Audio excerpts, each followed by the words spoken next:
Je vous disais tout à l'heure, voilà Ada Togo, hein. Voilà tout ce que Ada Togo fait, vous voyez. Et je vous avais dit, je suis avec son directeur qui est en train de parler, et il nous montre en même temps. Oui, là vous allez voir qu'ici il y a le domaine de l'enfance. Nous sommes dans le domaine de l'enfance où on travaille avec les orphelinats, on fait le parrainage des enfants orphelins démunis. On travaille aussi avec les enfants de rue. Et bon, il y a l'éducation, il y a la protection de l'environnement, il y a aussi la santé. Et déjà quand on parle de santé, c'est un domaine crucial pour notre pays, le Togo, et un pays en voie de développement. Parce qu'il y a de plus en plus d'enfants, des ados et des jeunes qui souffrent de plusieurs maladies. Et dont la drépanocytose par exemple qui n'est pas très bien prise en charge au Togo. Parce que déjà il y a très peu qui connaissent leur statut. Voilà. Et ça fait que généralement les problèmes se retrouvent avec une santé vraiment précaire et déjà ils n'ont pas les moyens pour se prendre en charge. Donc nous, on essaie de les soutenir, on essaie de les sensibiliser pour qu'ils puissent connaître, déjà se faire dépister et également aller vers les centres de santé pour se prendre en charge. Voilà. Et comment vous les mobilisez? Parce que vous venez de dire quelque chose tout à l'heure que dans le pays, bon, pas seulement dans le pays, parce que dans nos pays d'Afrique, les gens, la personne n'a pas de quoi manger, la personne n'a pas l'argent pour aller faire le test de l'électrophérose, ou bien la personne ne veut pas connaître son hémoglobine, son ADN génétique, parce que si la personne connaît, ça va l'empêcher de se marier avec quelqu'un parce que la personne veut ignorer. Comment vous voulez convaincre aux gens de le faire? Est-ce qu'il y a d'accompagnement dessus? Bon, et de les convaincre. Est-ce qu'il y a quelque chose de les convaincre, la jeunesse?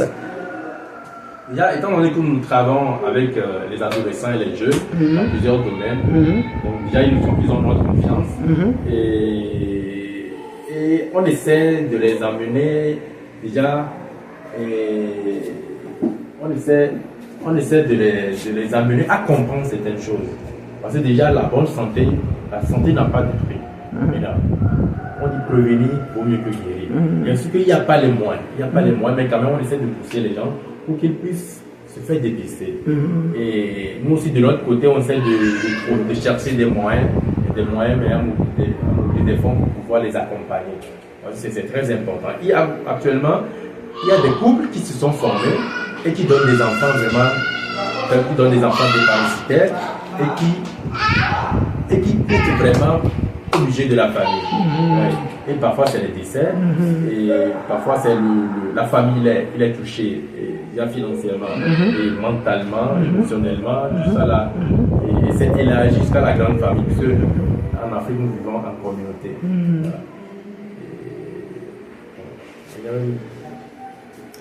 Oui, ce que vous venez de dire, il est très très important de ce genre de personnes, de prendre soin, de les sensibiliser pour pouvoir les aider, parce que après ça devient des charges lourdes. Mais qu'est-ce que vous avez besoin aujourd'hui pour pouvoir les sensibiliser? Est-ce qu'avec le test de l'électrophérose, c'est vous qui financez, ou bien vous avez besoin de soutien? Je sais que vous venez de le dire, mais de mettre l'accent dessus, les besoins qui est sur le terrain, et de sensibiliser pour que la personne n'a pas d'argent pour manger déjà et avoir l'argent pour aller faire le test. Le test coûte combien à peu près pour le test de l'électrophérose sur le terrain? Au Togo, le test de l'électrophérose ça varie selon les cliniques. Les centres de santé, ça varie ça de 6 000 à 10 000. D'accord. 6 000 francs à 10 000. Voilà. Mais lorsqu'on organise une campagne, et on peut l'avoir à un coût assez réduit. Voilà. Là, maintenant, on a besoin premièrement, des moyens pour pouvoir permettre à ces gens-là de se faire dépister. Et après ça, ceux qui se feront dépister positifs, là, s'il y a on aura fait leur donner des conseils, et même s'il y a des moyens pour les accompagner en matière d'alimentation, etc., ça sera encore très intéressant. et de la sensibilisation, de choix de leur partenaire, tout ça. Et vous avez besoin des moyens financiers ou bien moyens matériels? Moyens tant financiers que matériels. D'accord. Voilà, tant financiers que matériels. L'idéal aussi, c'est de pouvoir aussi former et sensibiliser tous les centres de santé, sensibiliser les médecins, le corps médical pour un accompagnement vraiment minutieux des patients. Parce qu'il y a certains, on peut dire, bon, c'est pas tous les médecins aussi qui se lancent comme ça, ils ne sont pas spécialisés dans ça, mais il va falloir qu'ils soient au courant et ils commencent aussi de leur côté à sensibiliser leurs patients par rapport à ça pour que les futurs mariés ne tombent pas dans ce piège-là. Merci. Maintenant, qu'est-ce que vous voulez dire quelqu'un qui a à cœur d'aider et qui a à cœur de faire des dons? Par exemple, il faut que la personne parraine un enfant ou bien quelqu'un de faire le test. C'est ça, non? Ou bien, oui, quelqu'un pour dire, moi, je vais faire le test à 2 personnes, à 3 personnes. Et c'est le financement que vous avez besoin pour que les gens parrainent les gens pour pouvoir favoriser les tests ou bien parrainent les gens au domaine de la santé pour se faire accompagner. Et parce que moi, je parle de la réalité que je vois sur le terrain, je viens d'arriver, mais c'est cette réalité qui est là. On cherche les donateurs qui peuvent parrainer. Ou bien, qu'est-ce que vous pouvez nous dire par là? Nous cherchons des donateurs qui peuvent parrainer le projet. Par exemple, un donateur qui peut parrainer, par exemple, 10 tests, 20 tests, 100 tests, avec les accompagnements. C'est ça qui est très, très important. Et aussi pour parrainer, oui, la campagne en général. Voilà. La campagne en général, ça peut coûter environ combien? Là, ça dépend ça dépend de l'effectif du groupe cible. On doit définir. D'accord. Ça, c'est pas. Là, il faut vraiment faire les calculs. D'accord. Bon, merci. Je crois que c'est bon. Vous avez quelque chose à ajouter au niveau de les gens, au niveau de la santé, au niveau des gens qui souffrent, par exemple, au Togo, des situations d'handicap.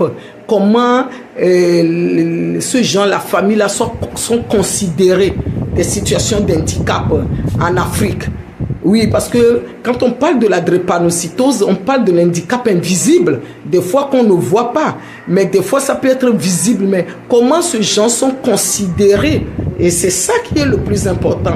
L'handicap aujourd'hui, comment vous occupez des gens qui ont... J'ai vu que vous avez fait beaucoup d'actions, vous offrez des fauteuils à des gens qui sont des problèmes d'handicap, situation réduite, vous leur donnez des fauteuils gratuits et vous faites beaucoup de choses. Mais faites savoir au monde entier ce que vous faites pour aider ce genre de personnes. Merci. Et au niveau de ADA Togo, nous avons un projet qu'on appelle ADA Handicap et qui a pour but d'améliorer les conditions de vie des personnes en situation de handicap. Voilà. Le premier volet de ce projet, c'est de pouvoir sensibiliser la population sur le handicap en général, afin de diminuer la discrimination et la stigmatisation des personnes en situation de handicap. Secondo, c'est de pouvoir mettre à la disposition des centres de santé, mais aussi des centres de prise en charge des adolescents et personnes handicapées, de mettre à leur disposition des compétences, des kinésithérapeutes, des ergothérapeutes, des orthophonistes, et des éducateurs spécialisés, des médecins même. Voilà. Et troisième volet, c'est de pouvoir fournir à ces personnes en situation de handicap des matériels de mobilité. Voilà, par exemple des tricycles, des fauteuils roulants tricycles, qui sont adaptés à nos réalités ici, à nos régions. Et aussi les déambulateurs, les cannes, etc. Maintenant, si on veut parler d'autres handicaps comme les handicaps qui sont pas invisibles, qui sont des invisibles, par exemple les drépanocytaires, les drépanocytaires aussi, c'est des gens qui sont un peu marginalisés. Par exemple, il y en a qui les appellent les météos, parce que on les appelle communément météos. Ah bon? On les appelle les météos ici au Togo? Parce que lorsqu'il y a la pluie imminente, ils ressentent ça, il va pleuvoir, ils ressentent. Et donc ils commencent à avoir mal un peu partout. Voilà. Et aussi ceux qui en sont des drépanocytaires SS aussi, avec le corps un peu filé, c'est un peu la risée des autres. Voilà. C'est pour ça qu'on essaie de sensibiliser les jeunes les futurs mariés, pour ne pas tomber dans ce piège-là, de connaître leur statut pour éviter de se mettre ensemble et donner des enfants qui seront des problèmes pour la famille, pour la société. Merci. Merci vraiment, Monsieur Kofi, le travail formidable que vous faites, que je viens de découvrir. Je dis, il y a du travail sur le terrain. Il y a du travail, l'idée est là, mais il faut que... Parce que pourquoi? Parce que les diasporas se disent, quand on donne l'argent aux gens pour les associations, les gens font n'importe quoi avec, ils achètent leurs gros voitures. Mais quand je vous ai vu les concrets, ce que vous faites, je me suis dit non. C'est une occasion, il faut que je filme pour montrer aux gens. Il y a des gens qui sont sur le terrain, qui s'occupent de la population, qui cherchent le bien-être de la population. Par exemple, vous venez de dire, même l'handicap invisible, ce que la personne doit manger, vous êtes en train de mettre en place les thérapeutes, et les kinés, des choses pour s'occuper des gens, les massages. Il y a plein de choses que vous essayez, mais maintenant, on vous demande, la diaspora, de faire les dons.